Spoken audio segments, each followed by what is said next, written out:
Okay, Rabbi Morgen is an associate rabbi at Congregation Beth Yeshurun, as many of you probably know. And he runs a program there for people who are interested in becoming Jews, and also for adult education. And he does a lot of community outreach, especially in interfaith activities and teaching. And he's also a board member of the regional board of the ADL and the AJC, and he's a Senior Rabbinic Fellow of the Shalom Hartman Institute. But he started out as a lawyer, graduating from UCLA and then practicing corporate and securities law. But after about, 9 or 10 years of that, you decided it was time to become a rabbi. And he's been ordained in 1998. And we are lucky to have him here. And he's been at Beth Yeshurun for 25 years. It's pretty impressive. Yeah, well, thank you. Okay, thank I'll leave it to you. Okay, does this work? Okay, I have a handout. I always like to have handouts because if you don't get anything else, at least you get a free handout. So, here's, does anybody want to help? We can pass it. I'm going to need one myself, and then there you go. So I have more material here than we could probably go through, and we have an hour, right? Is it an hour? Yeah, so I have more material here than we could do in an hour. So let me just start by sort of asking a question. So the topic of the talk is supposed to be the many faces of God. And does anybody have any particular aspect of that? I mean, what did you think about when you saw that title, and what were you expecting to hear me talk about? Or what would you like me to talk about? And probably it'll be related to this material, but just to get an idea what you're interested in. So does anybody want to take a stab at it? Yes.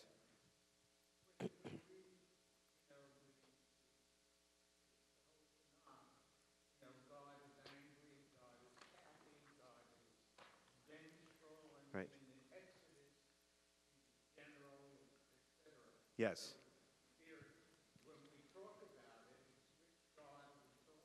Yes.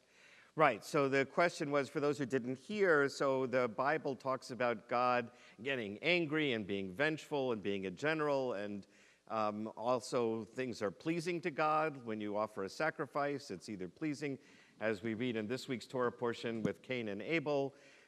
Abel's sacrifice was pleasing to God. Cain's sacrifice was not pleasing to God. And so it seems like God has these very human emotions, right? And seems to be variable. Like, so is this the same God who has different emotions?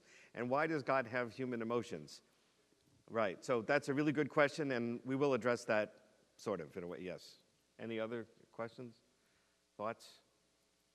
Yes.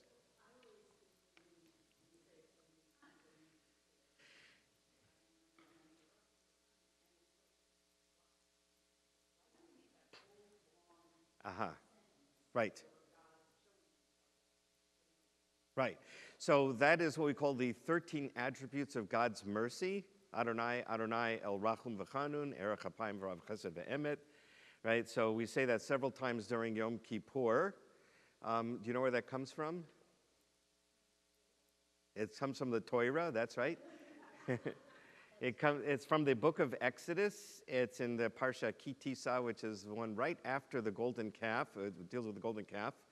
So remember, Moses smashes the tablets of the Ten Commandments. He's so furious. Well, why was he furious? Because they built a golden calf. They just heard the 10 Commandments. Commandment number 2, it's not a lot of them. There's only 10. Number 2 was, right, was don't make a graven image. He goes up the mountain for 40 days and they make a graven image. So he's like furious and he smashes the thing. And God says, you know what, you're right, Moses, I'm furious too. I'm going to wipe these people out and we're going to start all over with you. And then Moses puts on his rabbinic hat. He goes back to God and says, no, wait a minute. I was just momentarily upset here. You have to calm down, God. And so God says, okay. And so then Moses says, okay, but I want to know that you're going to forgive the people. I want to see your face. And God says, you can't, that's an important point in here we're going to talk about. I can't see my face and live. And so he says, but I'll hide you in the rock in the mountain, and then I'm going to show you my attributes of mercy. And then he recites these 13, what we call the 13 attributes of mercy. So the reason that we say that several times on Yom Kippur is because in the rabbinic imagination, this is the way the rabbis, there's a midrash on this story. The rabbis imagined that God at that point put on a talit, a very anthropomorphic thing, right? God is like a human being putting on a talit and acting as the prayer leader and reciting these attributes. And then he says to Moses, this is in the Midrash now, he says to Moses, anytime the Israelites sin in the future, all they have to do is repeat these attributes the way I just did, and I will forgive them. Which, by the way, is, yeah, I know, it's kind of interesting, huh?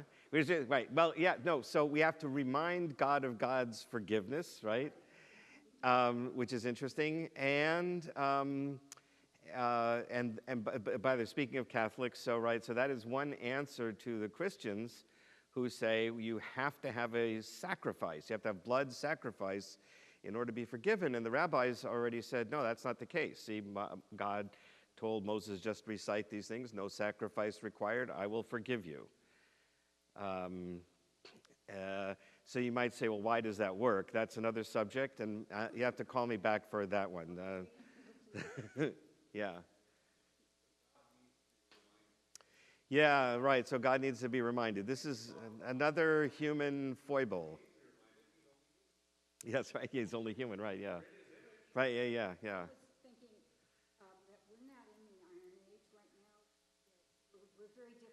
Yes, correct, yes, that's right, yeah. And we can't perceive God anymore. He hasn't talked to us in thousands of years. What can we believe? How do we fathom this? Okay, so the point is we don't live in, I'm going to repeat this for people who are watching online. So we don't live in the Iron Age anymore. God doesn't seem to talk to us the way the Bible seems to say that he used to talk to people. So what are we supposed to believe about God? And that is a great question. So now let's look at the handout. So the first thing I like to do when I talk about God is quote a Hindu source, because why not? And it comes from India. So it's a Hindu source, and you may have heard this before. It's about the 12 blind people and the elephant. Right? So there's an elephant, and these blind people encounter this elephant, and they each have grabbed a different part of the elephant. You know, the ear, the tusk, the trunk, the side, the big toe, and they all have a different part of the elephant, and then they all are describing what an elephant is, and they start arguing with each other. Right? It's a flappy thing. No, it's a sharp, pointy thing. No, it's a big fire hose. You know, no, it's kind of a rough thing, whatever. And so they all have different things, and they're all arguing what an elephant is. And then they go to a wise man who tells them, this is my version of the story, but it's, you know, I've slightly modified it. The wise man says, you are all correct and you are all wrong. Right? You're all correct in that the part of the elephant that you encountered, you have described fairly well, even though you can't see it. But you are all wrong because you thought the part you encountered was the whole elephant, right? And you only encountered a piece of the elephant. So the analogy, the reason I like to quote it is the analogy is that we are all blind when we're trying to see or understand God, who is, after all, invisible, according to Deuteronomy 4:15, which is the one cited by Maimonides. I assume everybody here knows about Maimonides' 13 Principles of Faith. The first 4 or 5 are all about what we're supposed to think about God. Number 3 is God is invisible. He doesn't have a body or a form. And for each of his principles of faith, he cites a biblical verse. And the biblical verse he cites is Deuteronomy 4:15, which says, since you saw no shape when Adonai your God spoke to you at Horeb out of the fire. Right? So now, all those parts that we were talking about before where God seems to be human, he has human emotions, God rescues the Israelites from Egypt with an outstretched arm, mighty arm, an outstretched hand, right, and all that, and his nostrils flare, right, and to sort of blowing the wind across the Red Sea and so on. all that stuff is, according to Maimonides, metaphors, right? And including the human emotions. God does not have human emotions. We're just describing the way humans would understand what's going on about God. Yeah. Well, well, he didn't speak English. He spoke Arabic. I mean, it was written in Arabic. Unfortunately, I don't read Arabic. I read the translation, and I'm not sure. I don't know if that's a precise word to use, but it's definitely the idea that it's symbolic. It's not literal. That it's not supposed to be taken literally. Yes, right. And the rabbis already said that in the Talmud, Dibra Torah b'lashon b'nei Adam, that the Torah speaks in the language of humans. Right? So they're trying to convey God in language. That's the important thing, which I'm going to get to in a second. Right? So God doesn't have a body, according to Maimonides, quoting the verse. And also, as we mentioned, the second commandment, don't make a graven image. Why? Because no graven image will depict God, because God doesn't have a form. And so therefore, we, as the blind people did, seem to grasp different aspects of God, different from what other people have grasped and understood, and even different from the way we ourselves might grasp God at different times in our lives. So in other words, how you encounter God when you're, God forbid, sick in a hospital, or when you are celebrating a 50th wedding anniversary, and grateful to be able to celebrate, or the birth of a baby, right? These are all different moments where you might feel like you're encountering something beyond the physical, universal forms, but there's something beyond what we can sense with our senses. They're very different encounters with God. They provoke different emotions. And so it's like the blind people getting different parts of the elephant is the point, right? So then we have to describe this encounter to other people. How do we explain this to anyone else? And that's where we get into the metaphors. We need to use symbolic language, because the language that we've developed, human beings have developed, by and large, was used to describe the physical universe, right? What we can perceive with our five senses. Right? So if we're now trying to describe something that is not perceivable by the five senses, whatever it is, we have to analogize to something that exists that we know about. Right? How do you explain to somebody who hasn't seen something what you encountered? Well, you've got to analogize it to something. So that's why we use metaphoric language to try and describe God, and that's why the Bible, in our opinion, my opinion, and Maimonides' opinion, others, is why the Bible talks about God being angry. Well, that's how it was perceived by our ancestors as to what was going on in the world at the time. This was God being angry. That doesn't mean God was angry. That means that's how they perceived it. Maimonides would say, God forbid that God should have emotions. God doesn't have emotions. Yeah. No, you're right. As a matter of fact, 3 books, so somebody said Maimonides doesn't have the last word on this, and that is true. 3 scholarly books have been written by 3 different authors where they've gone through Jewish sources for each one of those 13 principles of faith and pointed out where all kinds of Jews have disagreed with him. One of them was written by Louis Jacobs, who was a member of the conservative movement, the Masorti movement, our movement, I guess. So he was from England, but he wrote one of them. I don't remember what it's called, but there was 1 or 2 of them written by Orthodox Jews as well. I don't think they're in my bibliography at the end here, unfortunately. I didn't think to include those. I should have. Okay, but anyway, you're right. Maimonides does not have the last word. And in fact, even in the Middle Ages, when Maimonides is arguing that God does not have a physical form, there were other biblical commentators who were arguing, oh yeah, he did. Right? And so whether they meant it literally or not, I don't know, but they seem to have thought so. But I think modern days, very Orthodox people, I don't think anybody today would say God has a physical form. Emotions, Yeah, if you're Maimonidean, you absolutely would not. I guess I don't. We know. Look, the Hasidim. A good point. So the Hasidim, for instance, right? What do they say God was doing during pogroms and then later the Holocaust and so on? God was crying.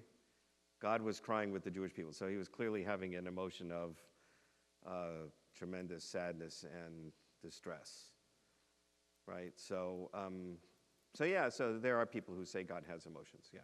I'm going to try, okay? Yeah. Somebody someplace along the line, basically I know Yes. 3,200 years. Yes. So in a way, you're never going to know. It's like the elephant. We're never going to know. Yeah. Right. Right. So I'll repeat the question. So the question was.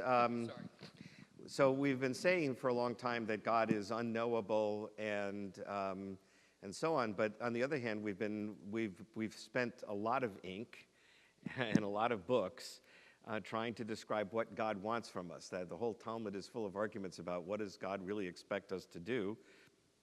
And then once the Talmud was written, there's commentaries and codes, etc. So how can we even know what God wants if we can't even describe what God is? The very end of my question was, even when we know. Right, and are we committed to still try and figure it out, even if we know we'll never get there? Yeah, so I mean, look, the answer is yes. Look, if anybody here is a scientist? Oh, good, okay. So I'll venture a guess, I'm not a scientist, but I would venture a guess that none of the engineers or scientists would ever say, well, we're never going to understand the origin of the universe, so let's forget about trying to figure it out. We're never going to figure out what causes gravity, so we're not even going to try. No, they're going to try. Of course, they're going to still try and approximate it. And if you're a religious person, you want to know as best you can what our Creator expects us to do. Yeah. Aren't we supposed to study law? And Torah is supposed to Yes. give instructions of what we're supposed to do? Yes, right. So I would argue that we do know that. And I have a whole nother talk about how God communicates with people. I think there's a little bit of that in here, but I have a whole nother talk about it. There's a little bit of it in here. Okay, let's go on to the next thing. So the title of the talk was The Many Faces of God, and I took that title from the following midrash, which is 1E in the handout, which is taken from the Ten Commandments. The opening line of the Ten Commandments is, Anochi Adonai Elohecha, I am the Lord your God. And you'll notice, for those of you who know Hebrew grammar, Elohecha means I am your God, not y'all's God, right? It's not plural, it's singular. I am your God, right? So the question is, God is talking to, according to the Bible, 600,000 men over the age of 20, or 2 million people, roughly speaking, at a minimum. And he says, nevertheless, I'm your God. Like, why is he singling you out, right? I am your God. He's not saying, I'm not y'all's God.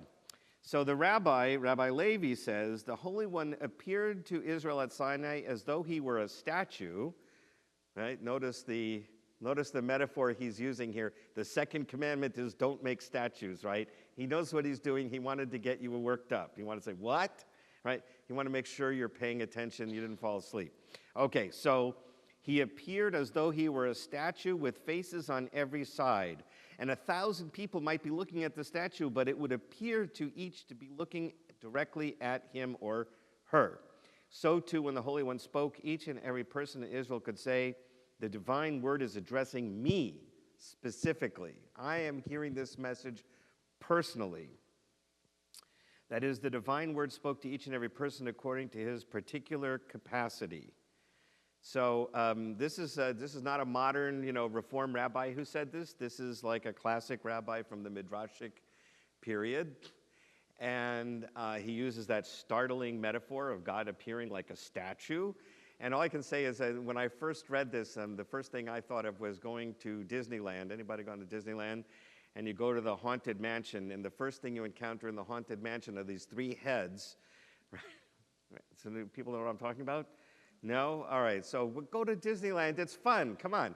Anyway, so there's 3 heads in glass cases as you enter the Haunted Mansion, and as you walk by them, their faces follow you.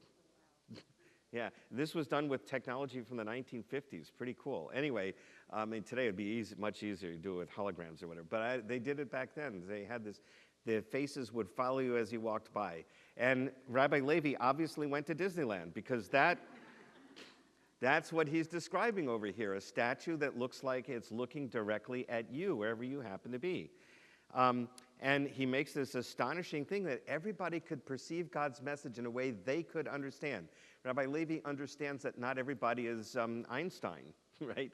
And so not everybody's going to understand fullness of God. Not everybody's Moses, right? But everybody at Sinai could get something. Everybody at Sinai could understand God in some particular way, unique to their ability to understand. That's a very provocative statement. So when he says something, everybody gets their own perspective of what that means, which could explain why we then argue about the meaning of a text. But in any case, I love that metaphor, and that's where I got the idea of the many faces of God.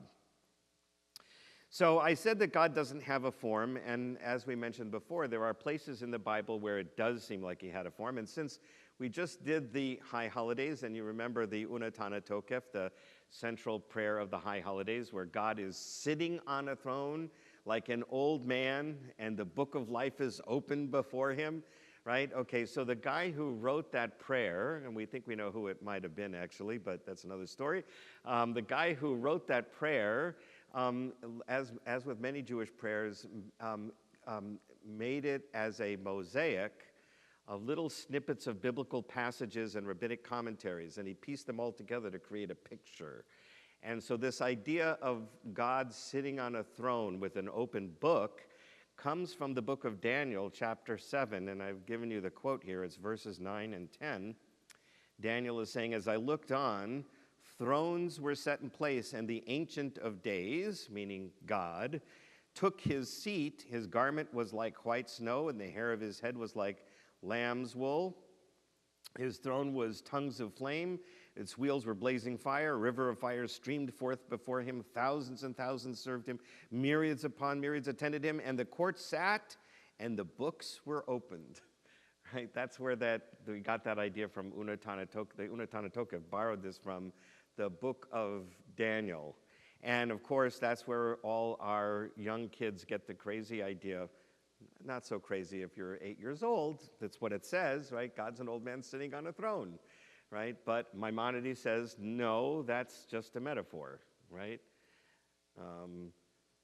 So God is not an old man sitting on a throne. It's just a way for our human brains to try and capture something about God. And you have to sort of meditate on that for a while to imagine what is really being said here. Just take a moment to think about that, maybe.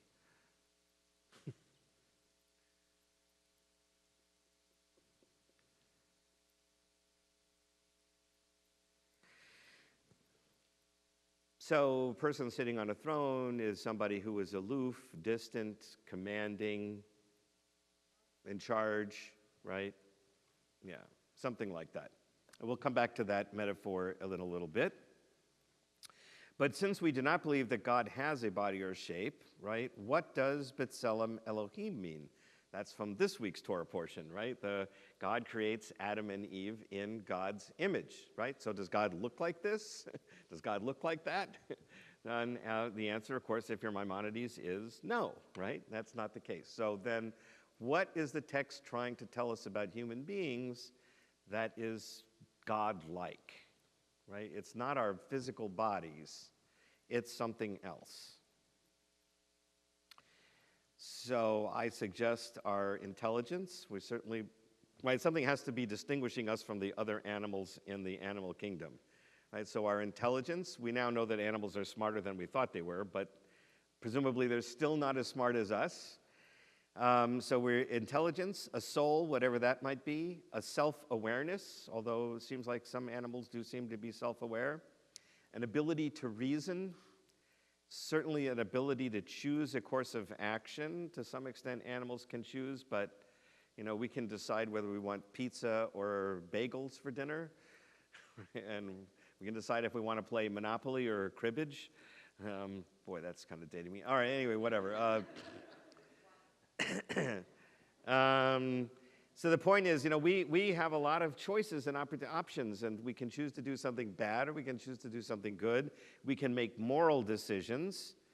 And then perhaps God has given us some kind of, this is where we get into the how does God communicate with us, a portal to connect with God, right? Some kind of communicating device. Right, so I'll just throw this out there. So we know we have 5 senses: sight, hearing, touch, taste, and smell. And did I miss anything? But maybe there's a 6th spiritual sense, a spiritual receptor that God has given us that allows us to perceive something about God.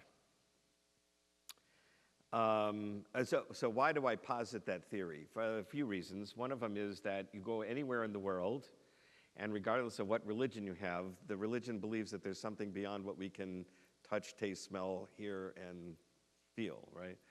So clearly, there seems to be something that all human beings have in common that points to something that's not part of the physical realm. I can't prove it, right? As a scientist, I can't prove this or disprove it, right? It's just a belief I have, and it's based on billions of people having the same sensation. You could say, well, it's just neurons firing in your brain, which it could be, but it also could be that, no, we really have something that senses that there's something behind the physical world of our senses. What? Oh, okay. Anyway, so therefore Daniel, as well as the other anthropomorphisms in the Bible, are themselves metaphors designed to tell us something in symbolic language, something about God, and we need to figure out what it is in each case. So let's go to the next page. Yes? Ezekiel, for sure.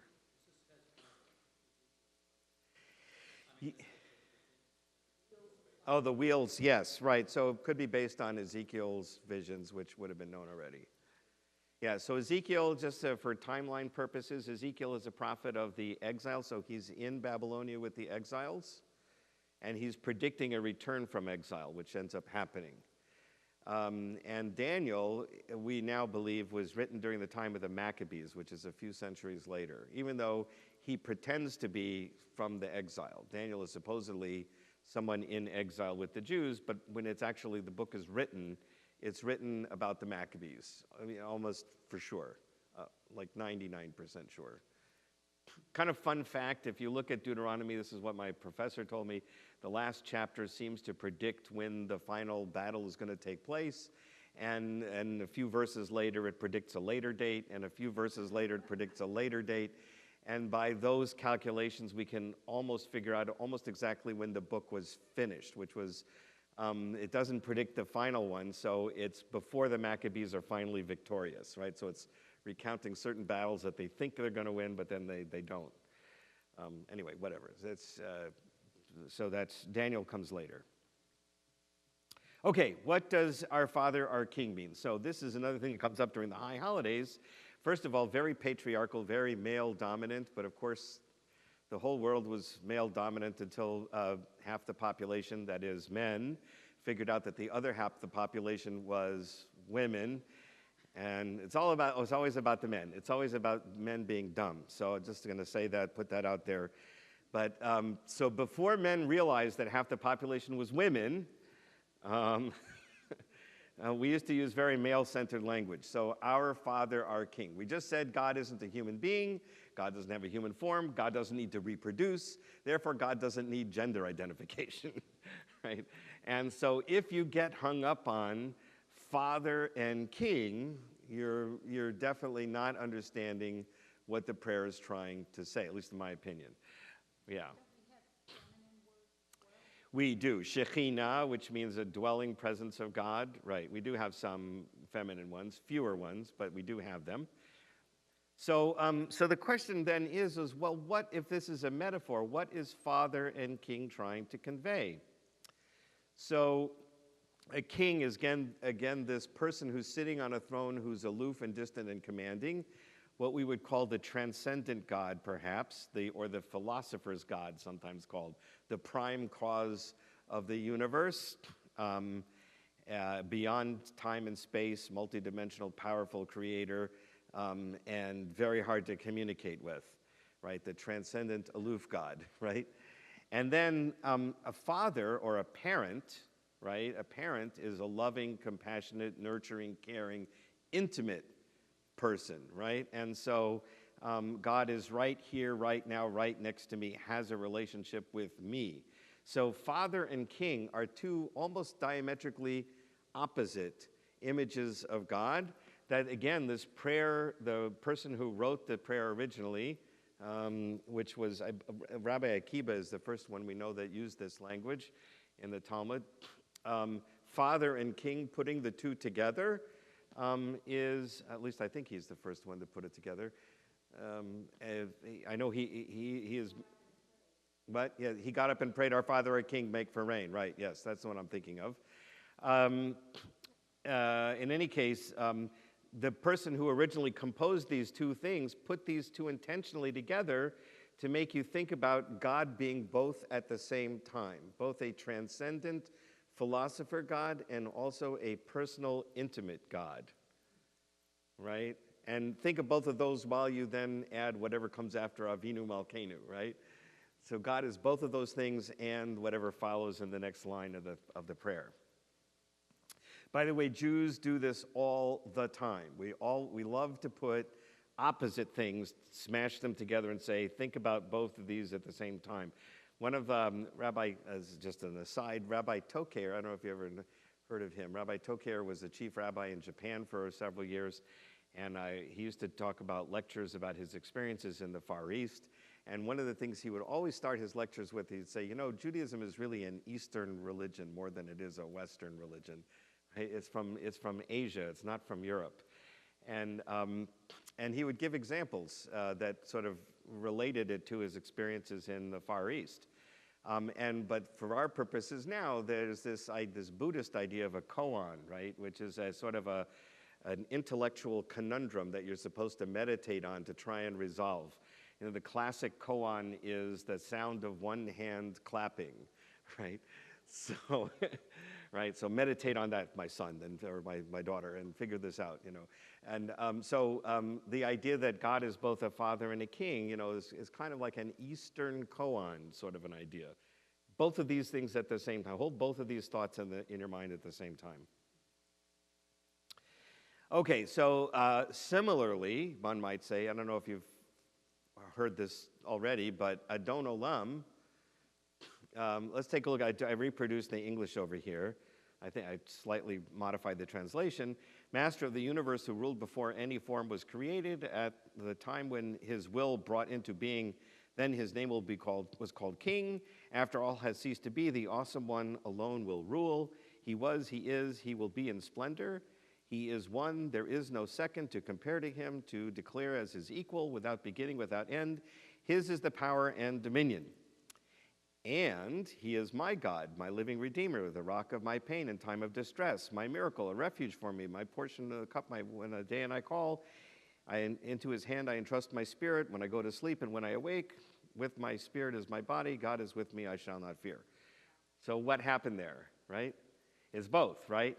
Both this philosopher's God, the immanent, transcendent, super, creator God, and the personal, intimate, compassionate, caring God, right? And the word I translated here as and, could be translated and. It could also be translated vav, the letter vav in Hebrew, which can also be translated as but. Right? So he's both this and this, or he's this, but he's also that. Right? And again, the person who composed this prayer intentionally smashed these two ideas together. You're troubled.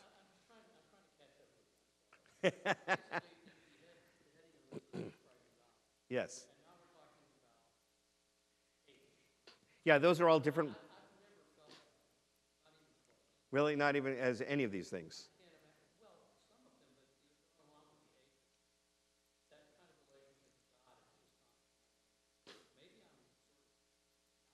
No, that's, you're just, No, no. All right. So the question was, what if you've never felt any of these things about God? So that's okay. So, right. So, and we're also going to talk about whether or not you need to believe in God at all to be Jewish. But just remember that I started with the blind people, and the elephant.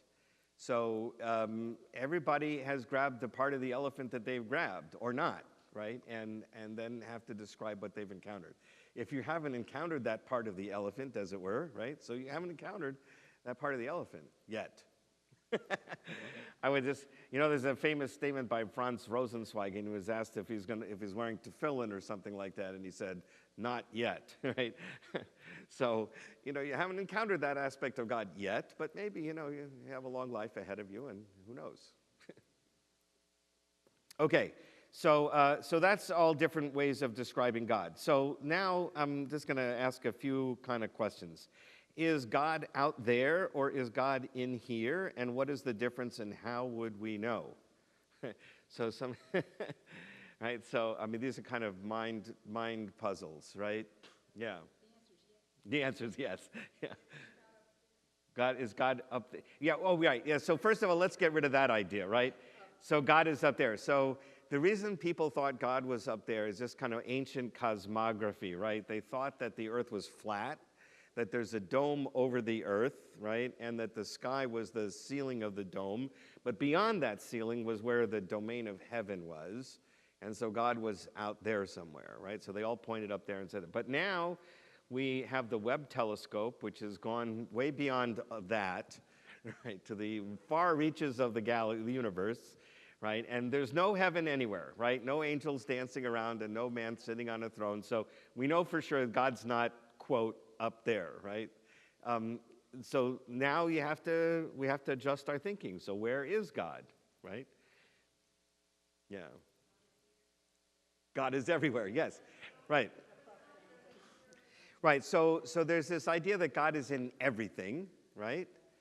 And maybe we would add that God is in everything and beyond everything, right? So all that exists and all that is beyond existence, right? If God is not in a place, right? Let me just a spoiler alert here. So we're not living in the Middle Ages anymore, or even in the Iron Age. And we now live in post-Einstein world. And Einstein established that space and time are related, right? So only matter exists in time, right? If God is not made of matter, God is not in the timeline, right? By definition, it seems like, yes? Yes, right, but things move through time, right? If you're not a thing, right, you're existing outside of the space-time continuum, as they say in Star Trek, right? So if you're beyond the space-time continuum, right, this is kind of mind-warping stuff maybe, but so that explains what our ancestors couldn't understand, but somehow intuited, that God can be everywhere all at once, forever.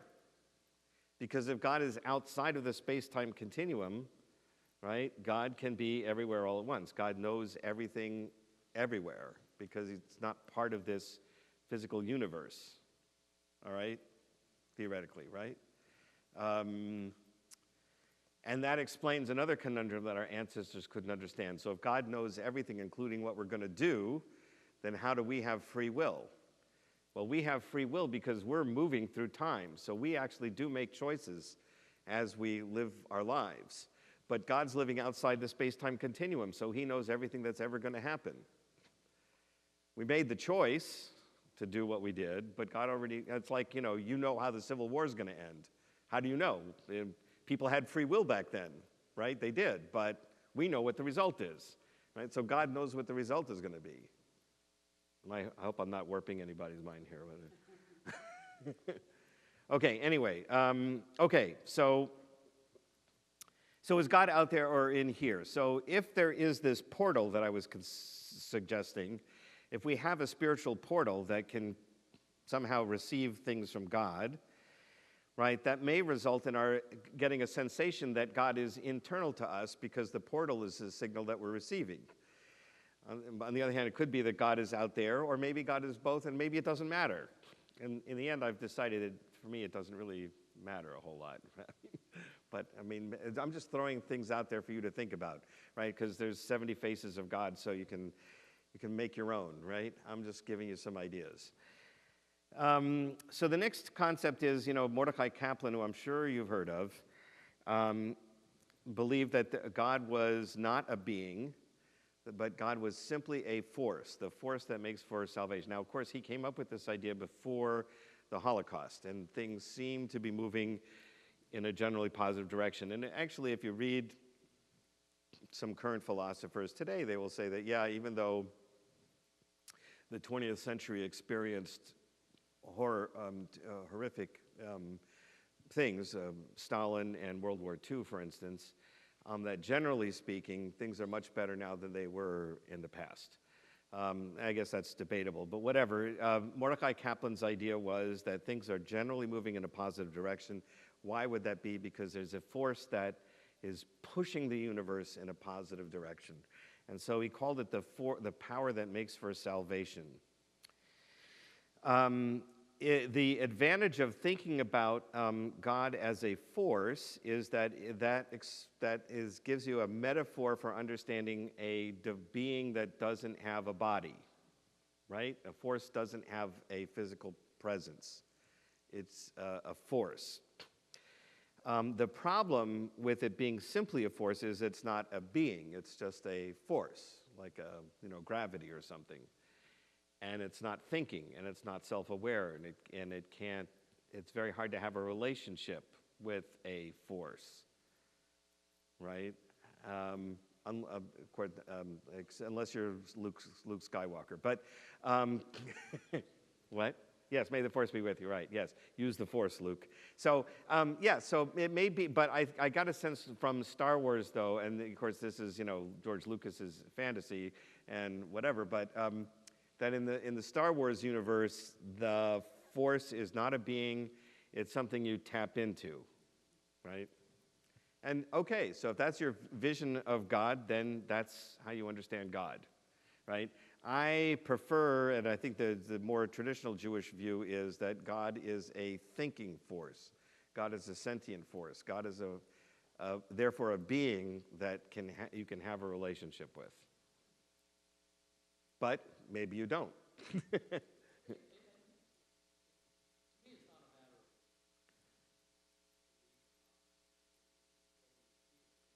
Yes.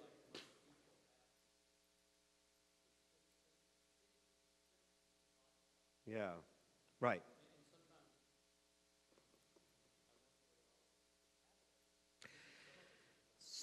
You said, I just repeat what was said, that it's not a matter of believing, it's a matter of a feeling, that you either feel it or you don't feel it. And that is true. Interestingly, Abraham Joshua Heschel said it's not about believing in God, it's about being in awe of God, which is really, again, a feeling.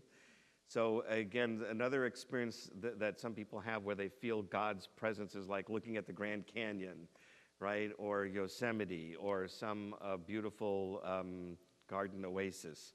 And you just get the sense that this is just too awesome, right? There's an awesomeness about it. And you're in awe of God's creation and by consequence thinking about the Creator. But maybe you don't feel it. It's possible you don't feel that way. You just are in awe and not. Yes, right. Sometimes you may feel that way, and sometimes you may not feel that way. Okay, so how does God, who exists outside of space and time, connect with creatures of space and time? So the Bible seems to indicate, as other people said, that people just talk with God, right? And in the Garden of Eden, God just talks to Adam and Eve. He talks to Cain after he kills Abel. Your brother's blood cries out to me. And he talks to Abraham and other people. So this is my argument, which you can accept or not, right? I'm just another voice in the wilderness here. But so God doesn't have a body. The way we communicate with people, to be kind of graphic, who's the doctor in the house here? Are you a doctor? Okay, yeah. So correct me if I'm wrong. The way we communicate with people is we push air from our lungs through our vocal cords, which makes sounds, and then we shape those sounds with our tongue, teeth, and cheeks, and whatever else in our mouth, and that's how we produce sounds, and then they're picked up through our ears, right? God doesn't have any of those parts. So how does God make a sound? To talk, right? Right, so you could say, right, if you were, and certain Orthodox people might say, well, God can do anything, right? So God can make supernatural things happen. So God can make sounds, supernaturally. I'm not a believer in that. I don't think that God, that's a whole other subject. God invite me back for that one. How do supernatural things happen? I don't believe anything supernatural ever happened. So I have to explain the stories in the Bible, but God doesn't make sounds because he doesn't have vocal cords. That's it. So then the question is, well, can God communicate with us? And the answer is, I believe he does through this spiritual receptor that he gave us. So what happens is that people would get these ideas in their head. You have to put yourself in the mind of an ancient, all right, so I'll tell you a story that's not on the list here. So a lot of the prophets, I'm going to give you a very short, easy example from the prophets. So Amos, I like to pick on him because he made chocolate chip cookies. So Amos, well, whatever. Anyway, so Amos has a lot of prophets have visions. So he has a vision of a wall and an angel standing on a wall with a plumb line, and the wall is crooked, right? And so the wall has to be torn down and then built up straight again. Okay, so a plumb line is basically a rock tied at the end of a string, right? And in the ancient architecture, you'd hold the string up against the wall, and you could see, because the string is going to be perpendicular to the ground, whether the wall is perpendicular or not. It's not perpendicular, needs to be torn down, rebuilt, whatever.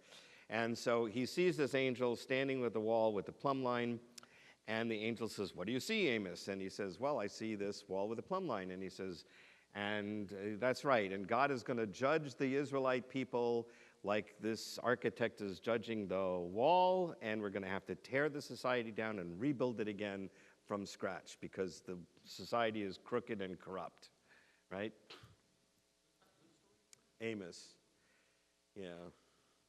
Blame him.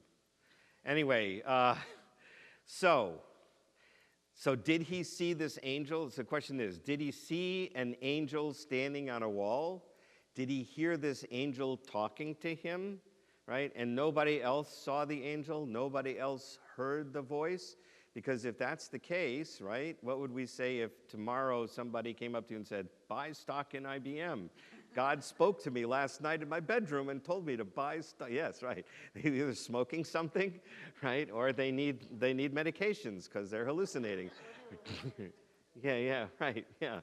So if we're saying that these people are having psychotic episodes, then we're basing our religion on people who are psychotic, right?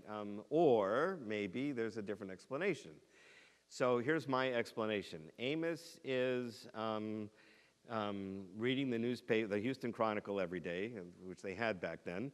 And, of course, it was on his tablet. And, the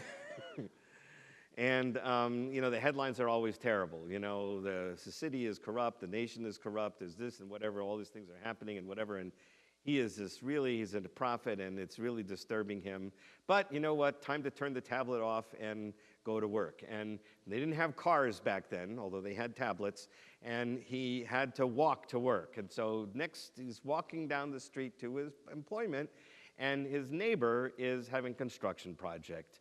And every day for months, he's been walking by this construction project, not paying any attention because he's busy thinking about the horrible headlines. One day, for some reason, he turns and looks over. The noise is too noisy, whatever. He looks over and sees the architect with the plumb line, and the wall is crooked, and this idea pops into his head. That's just like our society. Our society is crooked and corrupt. Well, God's not going to be happy with that. We're going to have to tear this thing down and build it up again. And the next thing he thought was, okay, where did this idea come from? And then he thought, okay, how am I going to explain this to everybody? Right? So I would say this is him using this spiritual receptor, getting this message, which he now doesn't have language to describe. Because how do you describe an idea popped into my head in ancient Hebrew? How do you, and anyways, you're a prophet, and you don't want to say, oh, this idea popped into my head. You want to say, God told me this, right? You have to be dramatic to get people's attention. God showed me a plumb line, and then he told me what it meant. And you guys better straighten up your act, or God will straighten it for you, right? So he now puts it into words that people can understand. So, did God speak to him? Well, not in so many words, as we might say, right? Okay, anyways. Well, right, God is a creative process, right? So, right, and certainly God is a creative process, and I would add, though, that he created us to be creative. Right? Another thing that we learn from the story of creation, which we're reading this week, and then when we learn from Exodus, when we get the commandment about Shabbat, is that God created the world in 6 days and rested on the seventh. So we are supposed to be creative 6 days a week and rest on the seventh day. So part of our being created in God's image is we are now creators. We're mini creators. So we are part of the creative process, right? Which is another way of saying, as we often do, we're partners with God, right, in improving the world that God gave us. Okay, so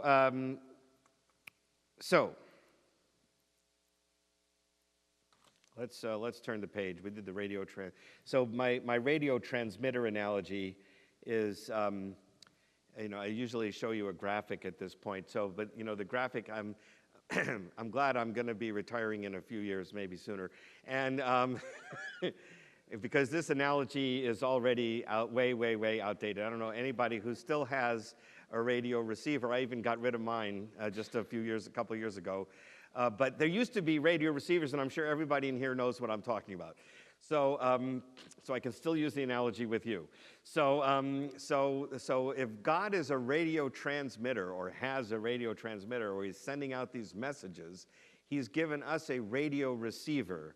And the radio receiver has three moving parts, so to speak. One is the antenna, one is the channel tuner, and the other is the volume control. So, now you can play with these metaphors the way you like. One way to understand this is the antenna is sort of the religious tradition that we've developed over the centuries that we use to receive God's message and interpret it. And then it's how we interpret it, and that's a matter of tuning to the right channel, right? To use, well, I hate to do this, but to a horrific example, the things that went on this last week, sadly, some people were saying Allahu Akbar while they're doing these things, right? Like God commanded them to do these things, right? So my understanding of that is they are tuned to the wrong channel. They're not getting God's message. They're getting something else. We don't believe in the devil, but they're corrupting the message, right, in a terrible way. So the point that you have to be very careful to tune to the right channel, and that's a whole other subject. And then you have to turn the volume up because, unfortunately, we're distracted with our cell phones and tablets and the internet and all the other crap that goes on in the world today, and so we need to turn the volume up so that we can hear what we're supposed to be hearing and do what we're supposed to be doing. So that's my radio analogy. Okay, we only have 5 more minutes left, so I guess I'll take questions. I gave you 5 minutes to ask questions. Any questions?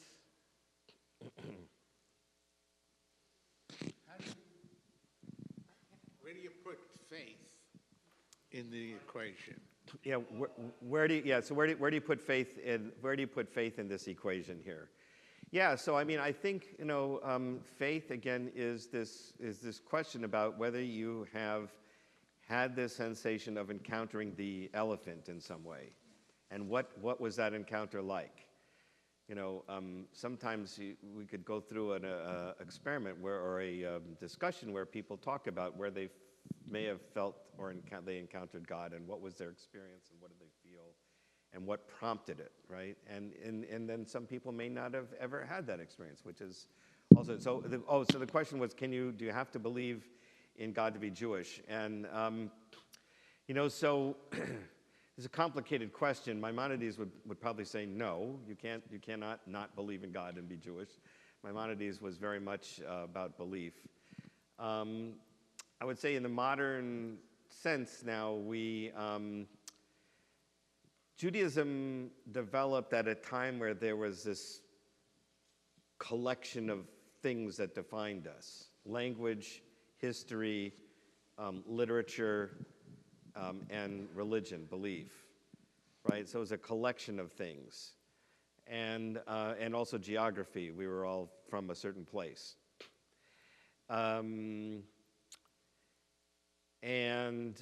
so not having all of those things still makes you can still feel like you belong to the group, even if you don't have all of those things. The more things you have, and the more intensely you have them, I would think the more firmly attached you are to the group. So they are secular Jews. I mean, they're people who consider themselves Jewish and don't believe in God, and they even may go to shul, which is kind of an interesting thing, right? They go to shul, but they don't believe in God. Or that's another subject too, as to what is the purpose of prayer. You have to call me back for that one. So I have a few more years to go here, so I guess I can't retire right away. All right, anyway. But there's, I would say definitely, there are Jews who don't believe in God. So yeah, can there be? Obviously there are, right? Empirically, there are Jews who don't believe in God. Yes.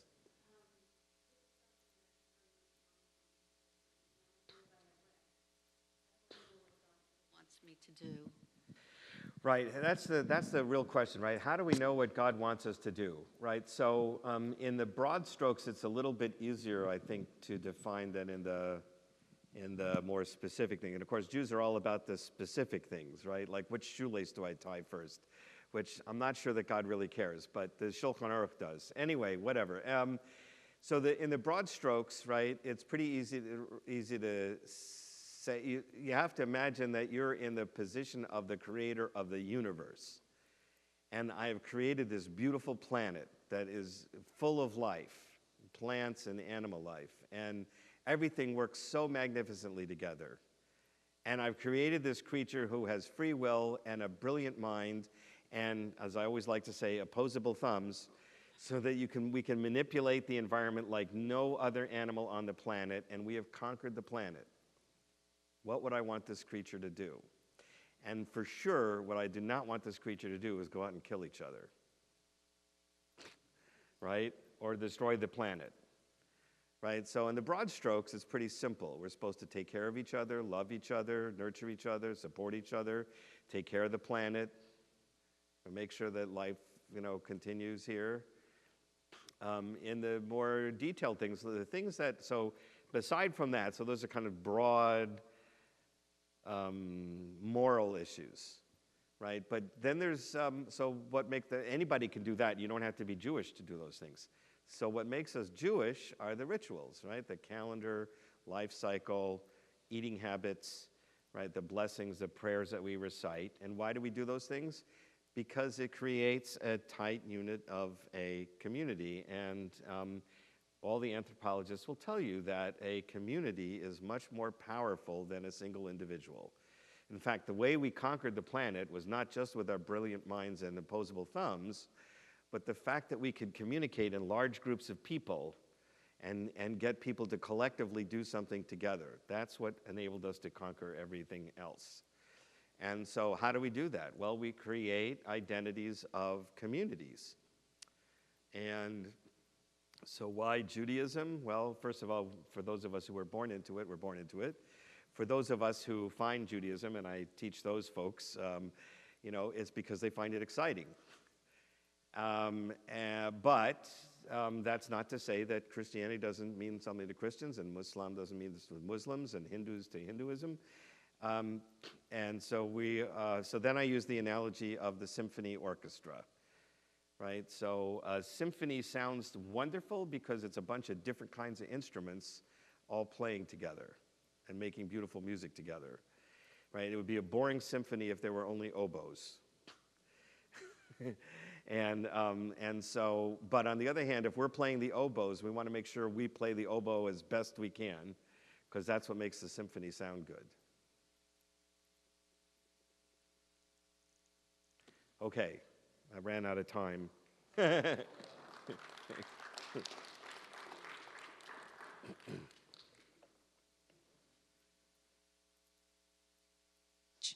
And we have snacks out there and decaf coffee.